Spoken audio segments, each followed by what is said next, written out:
вопрос к представителю президента. Скажите, пожалуйста, вот в такое тяжелое время для страны президента есть политическая воля вернуть 700 миллионов долларов, вывезенные из страны не задекларированными? Почему только граждане должны проводить сбор денег? Время остановить. Уважаемая Ирина Юрьевна, по данному вопросу у меня, к сожалению, нет информации. Давайте мы тогда уточним вам и ответим письменно. Вопрос ясен. Теперь скажите, пожалуйста, вот призыв в армию. Говорят о том, что на сборных пунктах большое количество собирают ребят, трое суток там держат, потом только на место службы отправляют. Кто может гарантировать, что во время вот этого осмотра не будет какое-то заражение? Кто гарантирует?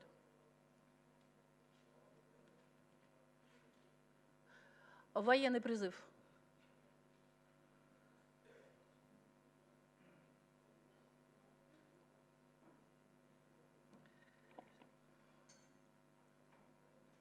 Может, приостановить пока карантин?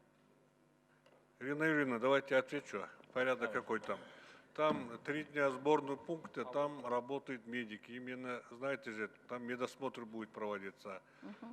Тщательно проверяется медицинское состояние каждого призывника, и поэтому там, в принципе, наоборот, при осмотре будут соблюдены все медицинские, скажем, требования. Я думаю, там исключено будет, чтобы там кто-нибудь заразился. Спасибо. Я сейчас озвучиваю это вопрос у наших граждан, поэтому и ваш ответ очень важен. Спасибо. Прокомментируйте, пожалуйста, заявление коалиции против пыток. Они просят рассмотреть, какие меры по тюрьмам и в СИЗО сегодня предусматриваются, так как там большое скопление людей. И возможно ли сейчас, в такое тяжелое время, таких вот заключенных, в том числе политзаключенных, отпустить под домашний арест?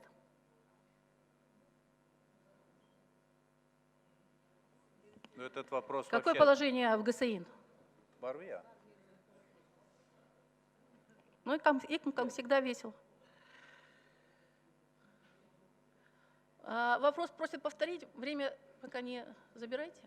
Уақыт тоқтап тұрыңыздар, Ирина Юрьевна. Сұрағыңызды қайталаңыз.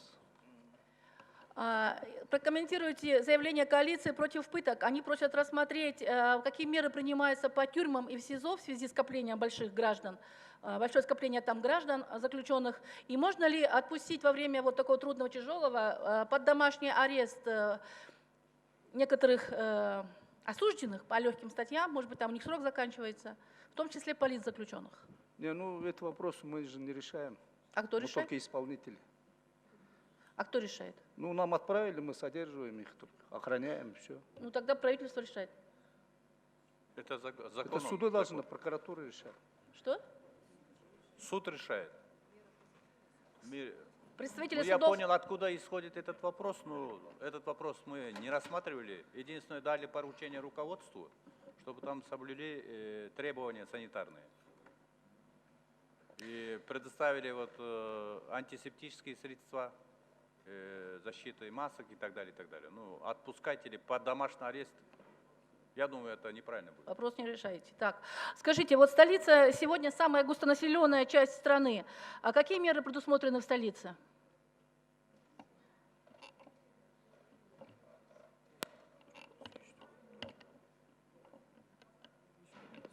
Не слышно. Постановление правительства в части ограничения всех мероприятий, оно прежде всего касается к исполнению органами местного самоуправления. И мэрия города Бишкек, как и другие мэрии, и Айлюк-Мэту стараются это исполнять неукоснительно. Ими проводятся различные рейды по тем же и компьютерным клубам, игровым заведениям, с тем, чтобы... Во-первых, проверить с момента выхода постановления их закрытие, и, во-вторых, чтобы, если вдруг они работают, вот дети, которые там посещают, были неоднократно там как бы найдены, несмотря на то, что были призывы и со стороны руководства школ к родителям, чтобы не отпускать детей. Вот такие рейды ими проводятся. Все мероприятия, указанные в постановлении правительства, они в основном касаются вот именно органов местного самоуправления. Мэрия также сама издает свои внутренние нормативно-правовые документы, и вот в соответствии с ситуацией ведет работу. И ими также вносятся свои предложения дополнительно к тому, что вот мы предлагаем. Как вы считаете, чрезвычайное положение не пора ли вводить, чтобы не было, как в Италии, распространения вируса? Ну, на сегодня пока введено только в Сузакском районе. Я думаю, вот органы ЧС, они внесут в соответствии с законом о гражданской защите свои предложения, если такая необходимость будет. Алтынай Сетбековна, сразу скажи, пожалуйста, вот дома для пожилых людей. Ведь вы помните, что именно там проворонили, я извиняюсь за сленг, проникновение вируса к пожилым людям, и там буквально за неделю 90 человек умерли. Вот, какая помощь пожилым людям, одиноким людям в связи вот с продуктовой безопасностью и так далее? Какие меры предусмотрены? Сейчас у нас подготовлена медиа такая стратегия по информированию населения, и как раз-таки отдельным блоком идет информирование граждан об отношении вот к людям пожилого возраста как самой уязвимой, как группе риска, с тем, чтобы они минимизировали контакты, с тем, чтобы наши пожилые граждане по возможности не выходили.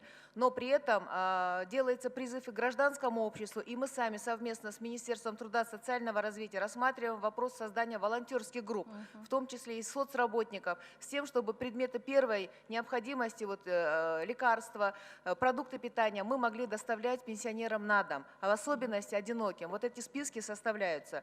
Группа целая работает, мы об этом будем широко информировать. Хорошо, спасибо. А вот лечение от коронавируса, это за счет личных средств или за счет бюджета? За счет бюджетных средств. Ясно. И еще один вопрос от граждан. А вот сдвинутся ли сроки сдачи ОРТ и вступительных экзаменов в связи с тем, что вот объявлен большой срок карантинного? Мы пока говорим в соответствии с развитием ситуации. Какие-то мероприятия, которые были намечены вот на март-апрель Министерством образования, они перенесены на более поздние сроки, а вопросы выпускных, вступительных, все это дополнительно будет обговорено в соответствии с развитием событий. И все-таки у меня такой вопрос по муфтияту. Будет ли он нести ответственность в связи с тем, что уже было объявлено о коронавирусе в декабре? Муфтият, ответственность. 10 секунд. Вот. Но все равно отправлялись последние, значит, паломники, и теперь они возвращаются. Это, конечно, большая работа. Скажите, они будут какую-то ответственность нести? Сөз депутат Масабиров Талайбек айтмама. Ирина Юрьевна, Что там вы же не ползали? было нарушения законодательства.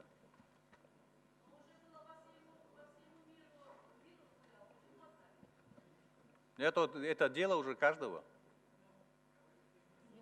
Кто захотел поехать в Умру, значит его...